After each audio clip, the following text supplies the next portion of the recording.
평온하고 행복한 가정은 누구나 꿈꾸는 가정의 모습이겠습니다만은 때로 인생을 살다 보면 여러 가지 원치 않은 일들을 만나게 됩니다. 또 고초를 겪게 되고 그래서 깊은 어둠에 처할 때가 있습니다. 그리고 그 일들은 자녀들에게 일어난 일들 때문일 때가 참 많습니다. 그렇게 누구도 자녀의 문제 앞에서 자유로울 사람은 없습니다. 자녀 때문에 행복해하고 기쁘고 또 자녀 때문에 아프고 슬플 때가 참 많은 것입니다. 지금 야곱과 그 가족들이 겪은 일도 마찬가지였습니다. 디나가 그 도시에 나아갔다가 끔찍한 일을 당했고 디나의 오빠들은 이 동생의 복수를 한다고 그 할례를 핑계 삼아서 하몰과 그 부족을 몰살해버립니다. 이로 인해서 야곱의 가족들은 또 그 일족은 멸절의 위기를 맞닥뜨리게 됩니다. 산전수전 다 겪었고 남다른 지혜도 있었고 지식도 있었으며 영향력도 있었고 부를 소유하고 있던 야곱이었지만은 도무지 이것 헤쳐나갈 길이 보이지 않았습니다. 어떤 말로도 또 어떤 보상으로도 이 끔찍한 일을 해결할 수가 없었던 것입니다. 그렇게 바람 앞에 촛불 신세가 되었고 벼랑 끝에 선뜻 위태로운 지경에 처해졌습니다. 하지만 답이 없었습니다. 그때 하나님께서 찾아오십니다. 야곱의 삶에 개입하여 들어오십니다. 그리고는 베델로 올라가라는 명을 내리십니다. 야곱은 가족들에게 하나님의 메시지를 전하고 우리 모두 베델로 올라가자라고 말을 하며 이끌게 됩니다. 창세기 35장 3절에 보니까 우리가 일어나 베델로 올라가자. 내 환난 날에 내게 응답하시며 내가 가는 길에서 나와 함께 하신 하나님께 내가 거기서 제단을 쌓으려 하노라 하매. 베델로 올라가자. 내 환난 날에 나에게 응답하시고 나와 함께 하신 그 하나님께 나아가서 단을 쌓자, 예배를 드리자라고 하면서 그 가족을 이끌게 됩니다. 야곱은 이 위기 속에서 이전에 자신이 하나님께 했던 서약, 서원 두 가지를 기억하게 됩니다. 창세기 28장 20절부터 22절까지 말씀 우리 같이 한번 보겠습니다. 시작. 야곱이 소원하여 이르되 하나님이 나와 함께 계셔서 내가 가는 이 길에서 나를 지키시고 먹을 떡과 입을 옷을 주시어 내가 평안히 아버지 집으로 돌아가게 하시오면 여호와께서 나의 하나님이 되실 것이요 내가 기둥으로 세운 이 돌이 하나님의 집이 될 것이요 하나님께서 내게 주신 모든 것에서 10분의 1을 내가 반드시 하나님께 드리겠나이다 하였더라. 아멘. 이 서약, 이 서원 두 가지를 기억하게 됩니다. 성전을 짓겠다, 11조를 드리며 온전히 하나님을 섬기겠다는 고백을 했습니다. 그런데 야곱은 돌아왔지만 베델이 아닌 그 옆에 있는 세겜이라고 하는 도시에 정착을 합니다. 그 이유는 그곳이 번영한 도시였기 때문이고 문명이 발달한 곳이었기 때문이었습니다. 교육하기도 좋고 안전하고 또 풍족한 땅이 있고 물이 있으며 사람이 있기 때문에 아무리 살펴보아도 합리적이고 이성적이며 논리적인 판단이었던 것입니다. 하지만 그곳에서 그런 큰 위기를 만났습니다. 절멸의 위기를 만난 것이었습니다. 그 이유는 무엇입니까? 하나님을 망각했기 때문이고 하나님과의 맺었던 언약을 잊어버렸기 때문이었습니다. 그 옛날 아브라함의 조카 롯도 그 화려하고 대단해 보이는 소돔성에서 정착하며 살아갔지만 하마터면 소돔성이 멸망할 때 함께 멸망당할 뻔했습니다. 그때 아브라함의 중보기도와 하나님의 천사들이 찾아가서 이 롯과 그 가족을 구출해내죠. 그런데 롯은 빠져나올 수가 없었습니다. 왜냐하면 자기 보물이 곳에 다 있었거든요.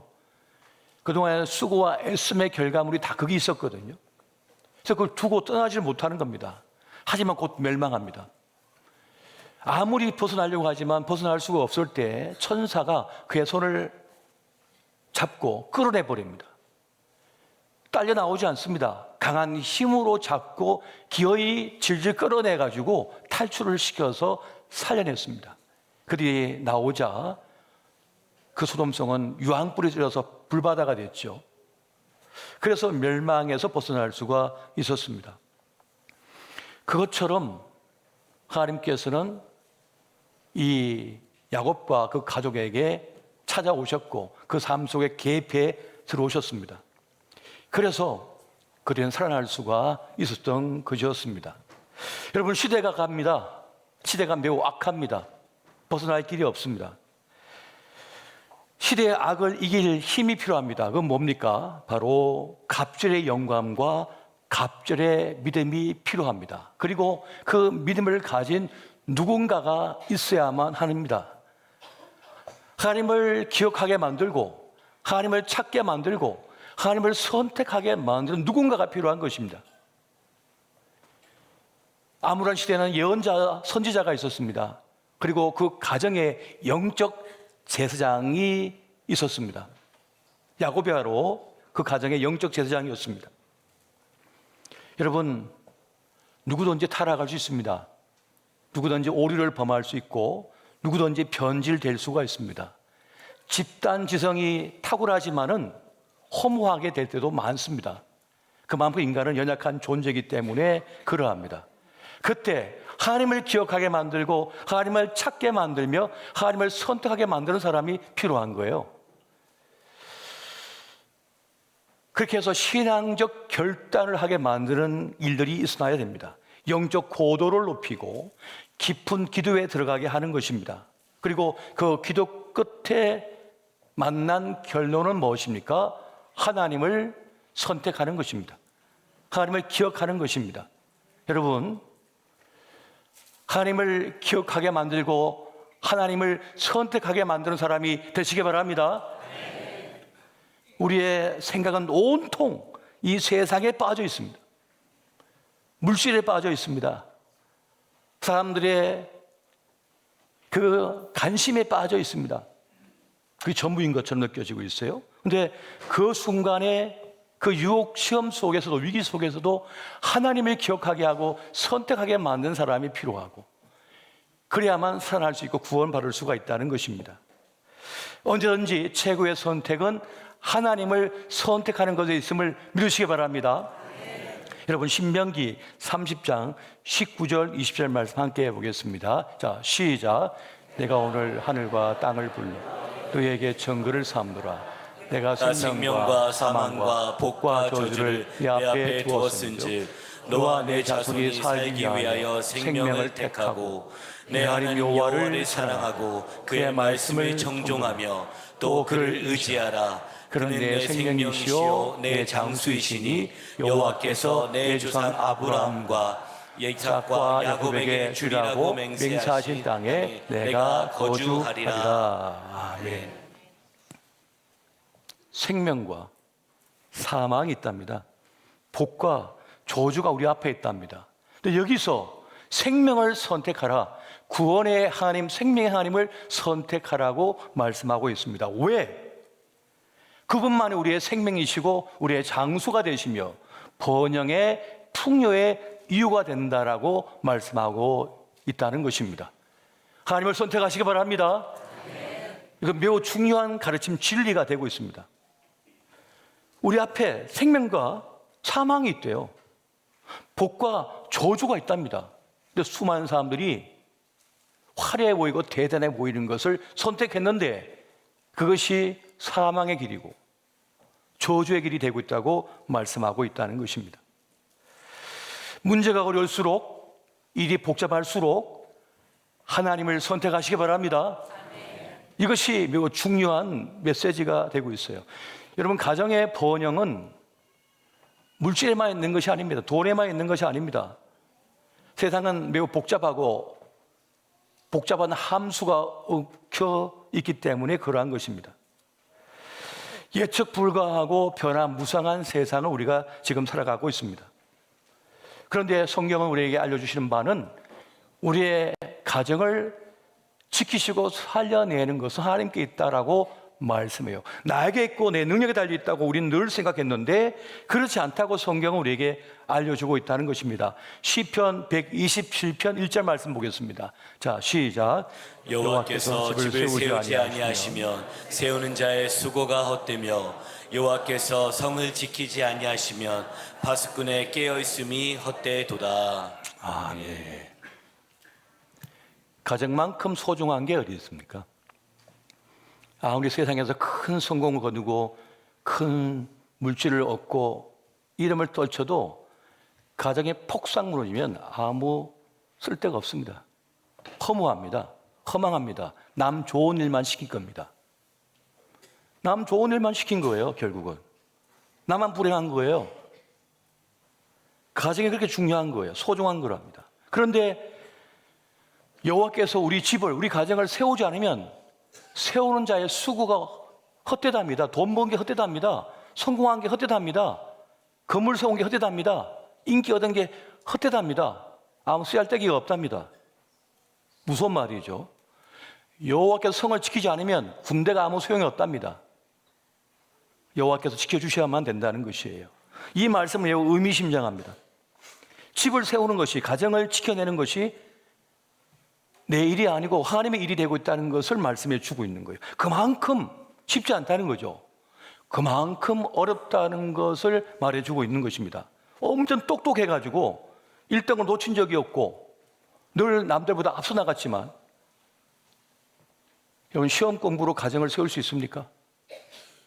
단순히 돈 몇 푼 가지고 가정을 건강하게 세울 수 있습니까? 안 돼요. 너무 어려운 거예요. 복잡한 일입니다.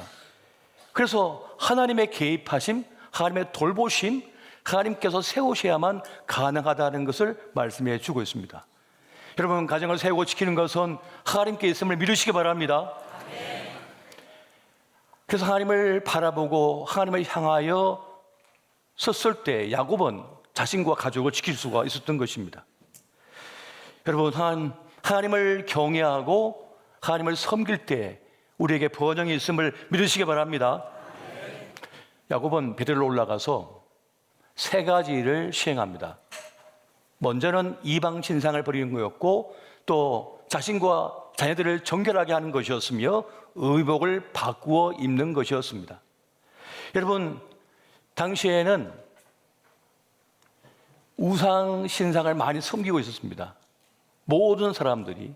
그래서 고대 근동이나 혹은 그 연구한 것들을 보면, 그 대형 박물관 같은 데 가면 고대 사람들이 얼마나 우상을 많이 섬겼는지를 알 수가 있습니다.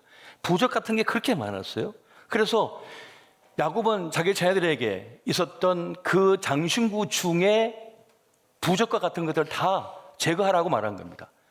하나님 앞에 겸하게 서라, 정결하게 서라 해서 그걸 다 벗어버리고 불태워버리고 없애버립니다. 그리고 자신을 정결하게 하라고 말씀하고 있습니다. 죄된 삶의 태도와 습관을 벗어버리게 만든 거예요. 우리가 결혼을 하면 그동안은 수많은 남자를 만날 수 있었고 수많은 여자를 만날 수 있었지만 이제 이 한 사람만 내가 내 사람으로 삼고 살겠다라고 할 때는 다 정리하잖아요. 그것처럼 내 마음 중심을 정리해버리는 겁니다. 오직 주님 앞에 온전히 서고자 하는 거예요. 죄를 벗어버리고 회개하고 주님 앞에 서기를 원했던 것입니다. 그리고 의복을 바꾸어 입으라라고 말씀하고 있습니다. 자신의 정체성을 바로 하기를 원했던 것이죠. 다윗은 고난 속에서 자기 성이 불탔고 자기의 처자식이 다 포로로 끌려버렸습니다. 납치돼 버렸습니다. 자기 부하들도 마찬가지였습니다. 그 절체절명의 순간에 다윗은 예배하는 자의 옷인 에봇을 뒤집었습니다. 그리고 하나님 앞에 엎드립니다. 이제는 주님을 예배한 자의 옷을 입고 주님 앞에 온전히 서도록 했던 것입니다.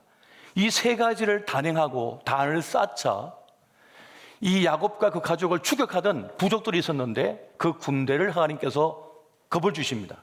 두려움을 심어주십니다. 그것이 어떤 형태인지 어떤 모양인지 어떠한 것으로 되어졌는지 알 길이 없지만 그 칼을 들고 쫓아오던 군대를 멈춰서게 만들고 돌아서 도망쳐버리게 만들어버립니다. 이것이 하나님의 강한 역사였던 거예요.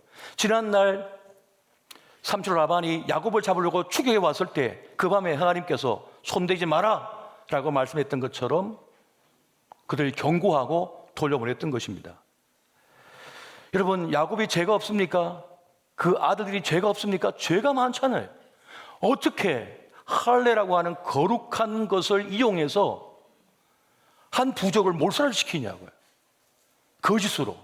이건 어마어마한 죄였던 거예요. 죽임을 당해도 할 말이 없습니다. 어떤 법 논리로 이것을 해결할 수 있겠어요? 어떤 보상을 해서 해결할 수 있겠어요? 못합니다. 벗어날 길이 없는 거예요. 오직 하나님만이 그걸 해결할 수 있었던 거예요. 하나님만이 그들을 구원할 수 있었던 것입니다. 이거는 논리, 이성, 합리로 된 문제가 아니잖아요. 이걸 뭘로 얘기할 거예요, 여러분? 어떻게 설명할 거예요? 이건 하나님의 강권적인 역사가 아니면 불가능한 일인 거예요. 그렇게 하나님께서는 대적으로부터 야곱과 그 가족을 보호하시고 지켜주셨습니다. 이것이 하나님의 놀라운 은혜였던 거예요. 헤세드였던 거예요. 여러분, 지금 우리는 격변하는 시대 속에 살아가고 있습니다. 이렇게 큰 변화는 일찍이 우리는 만나본 적이 없습니다. 어른 세대 때 우리가 배웠던 게 있습니다. 국어 열심히 하고 영어 열심히 하고 수학 열심히 하면 다 해결됐습니다. 명문대 가고 그냥 타이틀 딱 제시하면 직장도 연봉도 결혼도 그냥 길이 확장 열렸어요. 그러나 이제는 그런 시대 지났습니다. 이제는 부모도 알 길이 없어요. 어떻게 해야 될지. 지금의 학교 시스템과 공부가 과연 앞으로 5년, 10년, 20년 뒤에 통할지 알 길이 없어요. 모릅니다. 우리는 아무도. 이 격변하는 위기 속에서 어떻게 우리가 살아야 됩니까? 근데 오늘 성경은 우리에게 진리를 제시하고 있습니다. 시대가 아무리 바뀌어도 길과 진리, 생명은 하나님께 있음을 믿으시기 바랍니다. 지금 이걸 말씀해 주고 있는 거예요. 모든 문제, 모든 악함, 모든 상처, 모든 고통의 답이 하나님께 있음을 지금 말씀해 주고 있다는 것입니다. 우리의 구원, 우리의 최종적 승리는 하나님께 있다는 것이에요. 그러므로 여러분, 하나님을 선택하시기 바랍니다. 부모는 누구입니까? 부모는, 믿음의 부모는 그 자녀들로 하여금 하나님을 기억하게 만드는 사람입니다. 하나님을 찾게 만드는 사람입니다. 하나님을 선택하게 만드는 사람입니다. 그것이 바로 아버지요 어머니의 역할인 거예요. 책임인 것이에요. 우리 시대의 위기는 바로 그 하나님을 망각하고 잊어버린 것에 있습니다. 야곱이 그랬던 것처럼 우리 이 말씀을 통하여 우리 부모님 세대는 다시 하나님을 기억하고 하나님을 찾고 선택하시기 바랍니다. 우리 자녀 세대는 부모를 공경하고 하나님을 섬기는 그 부모님의 길을 쫓아서 하나님을 섬기시기 바랍니다. 하나님을 선택할 수 있어야 된다는 것입니다.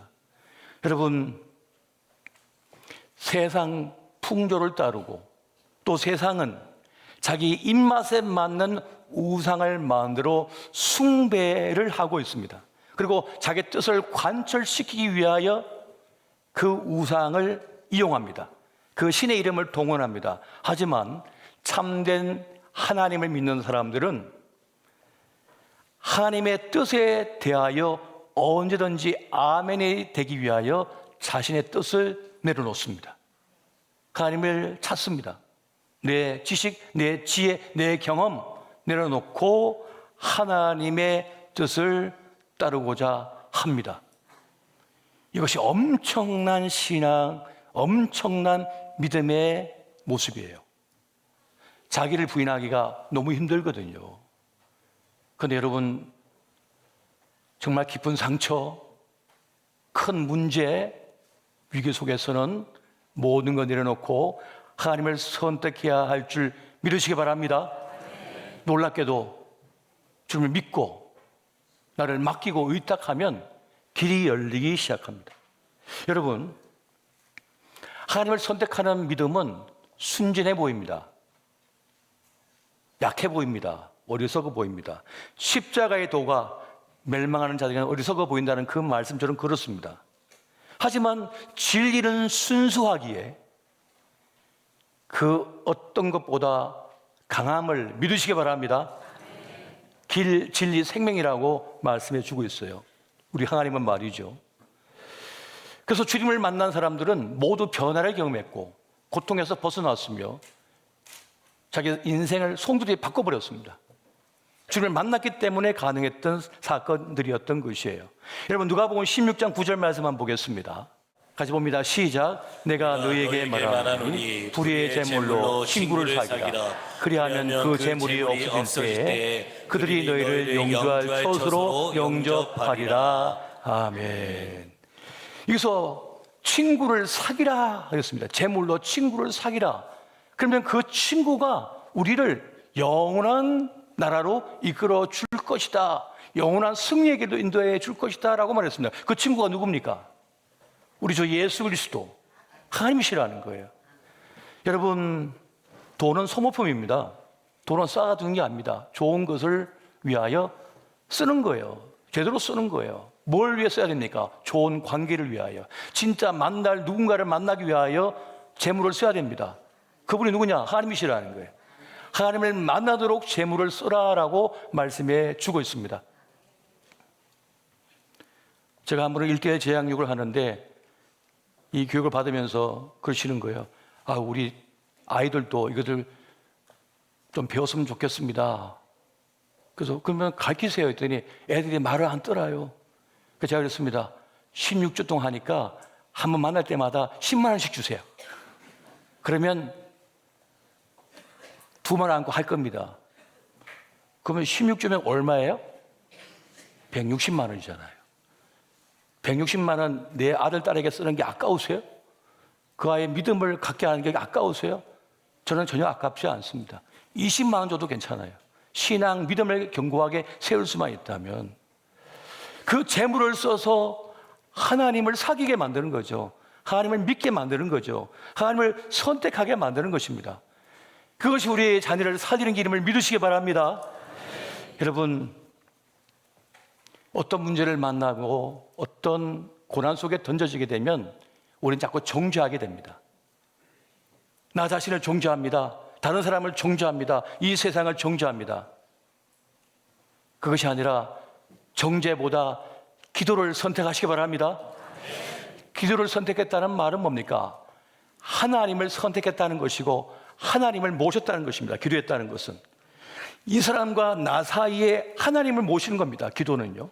또 기도는 나와 이 문제 사이에 하나님을 모시는 겁니다.